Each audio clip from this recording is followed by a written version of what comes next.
Hello, my name is Rebecca Klein and I'm the project coordinator of Cheetah Conservation Botswana. We set up in February 2003. I originally came to Botswana 2 years ago to work as a wildlife biologist at Mokolodi Nature Reserve, and there I met two hand-raised cheetahs, Duma and Latotsi. I fell in love with them and I fell in love with the species.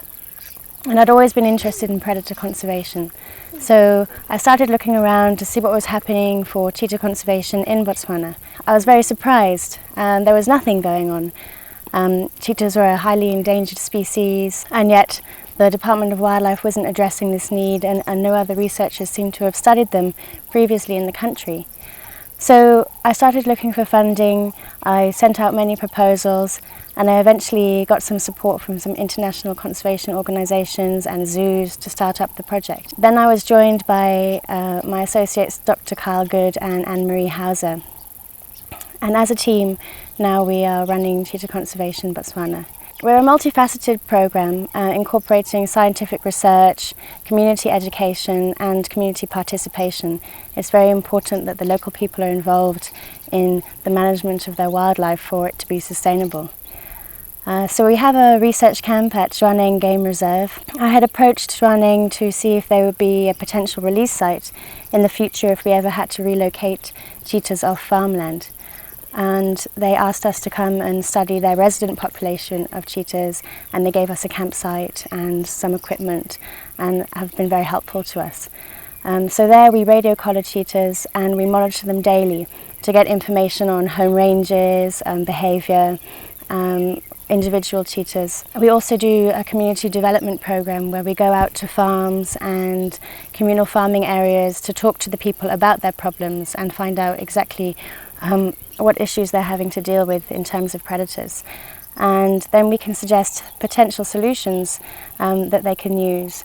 And the solutions we're suggesting are non-lethal methods of predator control and proper livestock management.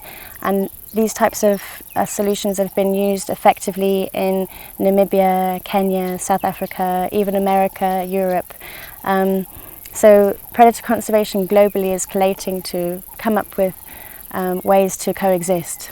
As populations are increasing, invariably humans are going to come into conflict with predators. A lot of them are very simple methods, better ways of designing your bomas, proper fencing, using effective guard animals like donkeys and proper breeds of dogs that are trained correctly. And they don't cost a lot of money, so they're possible for rural people to implement in their farm management. And then we also have an education program at Mokolodi Nature Reserve, which we're just about to commence. And we've produced educational materials for children to see the difference between predators and the fact that a lot of them are endangered and need the assistance of human beings. We're also starting up predator talks, so every school that comes into Mokolodi will have a talk about predators and the issues facing them. Our administrative base is at Mokolodi Nature Reserve, and I had originally worked here, as had Kyle, and they invited us to stay and start up Cheetah Conservation Botswana on the premises. We have the 2 tame cheetahs here that people can come and visit and have a close-up interactive experience with these incredible animals. And just 5 minutes being with them and touching them and stroking them will change even the hardest hunters' opinions on what these animals really are like. They're very gentle, unaggressive animals, and they're very easy to deter from your homestead and from your farm. So it's not necessary to shoot them, as is the current practice of control. In fact, shooting them even increases the problem because you will make way for another predator to come and occupy that territory. Maybe a younger one, a less fit one, a less strong one, that quite possibly will become a livestock killer. So we're working together with the farming community, not coming in and saying, oh, you must do this and this, but trying to understand their problems and together with them come up with solutions. And at Zwaneng, where our research camp is situated, we've started taking volunteers to assist our work there. And on a day-to-day basis, they'll be radio tracking the collared cheetahs, doing some behavioural observations. They may come with us out to farms to talk to farmers and villages about the problems they're having, do scientific data input and learn a bit about the way we analyse the data. and general camp maintenance, and a whole range of different tasks. They may well get the opportunity to go on visits up to Khansi or Tuli Block or Maroon, where we visit farms there. We have an outreach program where we will go out to far areas if it's required. And then if we can't persuade a farmer to keep the cheetahs on their land and their only option is to kill them, their losses are unsustainable, they will not accept to coexist with them, then we will capture that problem animal and we'll relocate it to an area where they do want cheetah. Tourism is getting bigger and bigger in Botswana, ecotourism.